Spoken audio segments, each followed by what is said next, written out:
Welcome sa Deep Dive. Isang experiment ko para magkaparang summary ng mga topic na gusto ko ng mas malalim na kaalaman. Ito ang Tagalog version. Mas maikli sa English version pero baka mas ma-appreciate ng iba. For this episode, we talk about The Secret Commonwealth of Robert Kirk. Our sources are The Secret Commonwealth of Elves, Fauns, and Fairies by Robert Kirk, Walker Between Worlds, a new edition of The Secret Commonwealth by Robert Kirk. Magandang araw sa iyo.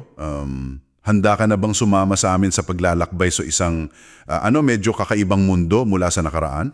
Isang mundong puno ng hiwaga, no? Oo. Pag-uusapan natin ngayon yung mga paniniwala sa, alam mo na, diwata, engkanto, tapos yung kakayahang second sight. Doon to sa Scotland, mga 17th century. At ang gagamitin nating basehan, isang napaka-interesting na sulat, yung The Secret Commonwealth. Galing kay Reverend Robert Kirk, sinulat niya to noong 1691. Tama. Tapos may mga kasama ring pagsusuri mula sa mga eksperto ngayon. So, ang mission natin, kumbaga, ay silipin tong lihim na pamamayan na to na nilista ni Kirk. Ano nga ba sila? Paano sila namuhay kasama ng mga tao? Yung second sight na yan, ano ba talaga yan? Exactly. Tara, simulan na natin tong pag-imay. Isa siyang ministro, namuhay siya sa isang lugar sa Scotland kung saan, alam mo, malakas talaga ang paniniwala sa mga Sith. Sith. Ayun yung tawag nila sa fairies o yung tinatawag ding good people? Oo, yun nga. At ang talagang kakaiba sa kanya, lalo na para sa isang ministro noon, hindi niya agad sila tinuring na parang mga demonyo o masasamang espiritu. Ah, okay. So, paano niya sila tiningnan? Parang tiningnan niya sila bilang ibang uri ng nilalang. May sariling lipunan, may sariling batas, tapos nakatira daw sa ilalim ng lupa o sa mga tagong lugar. Parang natural phenomenon ang tingin niya. Wow! Ibang klase yung approach niya, no? Para sa isang alagad ng simbahan noon. Hindi lang pamahiin, kundi parang pwedeng pag-aralan. Halos scientific na nga yung dating. Oo, parang ganun na nga. Sabi ni Kirk, etong mga nilalang na to, tinawag din niyang elves, fauns, fairies. May mga tahanan daw sila na grabe, malalaki at maganda raw. Pero hindi nakikita? Yun na nga. Hindi nakikita ng karaniwang mata, maliban na lang daw sa ilang pagkakataon. Tsaka, nagpapalipat-lipat daw sila ng tirahan kada simula ng quarter ng taon may schedule. Parang may sarili silang kalendar. Tapos ano pa yung sabi niya? May nabasa ako tungkol sa pagkain. Oo. Yung nakakaintriga. Sabi niya, kumukuha daw sila ng sustansya o yung esensya lang ng pagkain at inumin ng mga tao. Ha? Yung essence lang. Paano nangyayari yun? Parang yung pinaka-subtle na part lang daw. Sabi niya, parang pinong alak daw na tumatagos lang na parang hangin, hindi yung solidong pagkain. Grabe. So parang may parallel world talaga sila na katabi lang natin. Teka, nabanggit din yung mga armas nila, di ba? Yung hindi bakal. Oo. Yung tinatawag na elf shot, hindi daw gawa sa bakal, kundi parang mga sinaunang arrowhead na bato. Neolithic arrowheads, kumbaga. At nakakasugat daw to nang hindi nasisira yung balat. Diretso sa lood. Tama, diretso daw sa vital organs. At ang mas matindi pa, si Kirk mismo, sinulat niya na nakahawak siya ng hayop na tinamaan nito. Kinapaan niya raw yung sugat sa loob kahit walang marka sa labas. Nakakaloka. Totoo kaya to? O baka naman may ibang explanation nun. Pero sige, moving on. Kasabay nito yung konsepto ng second sight. Ano naman to?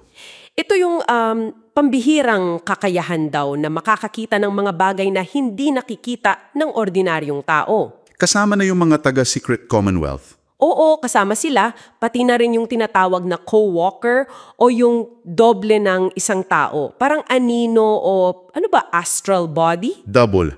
Parang kakambal na kaluluwa. Parang ganun nga. At yung second sight, para itong pagtingin sa, posibleng hinaharap o kaya mga pangyayaring nagaganap sa malayo.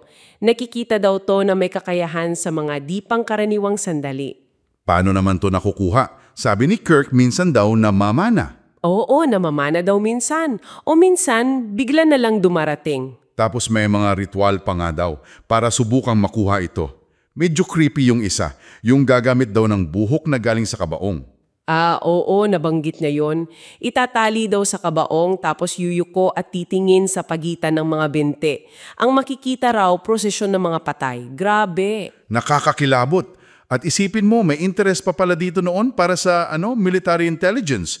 Si Samuel Pepys daw nag-imbestiga pa. Totoo. Interesado sila kung magagamit ba to para malaman ang mga plano ng kalaban o mga paparating na pangid.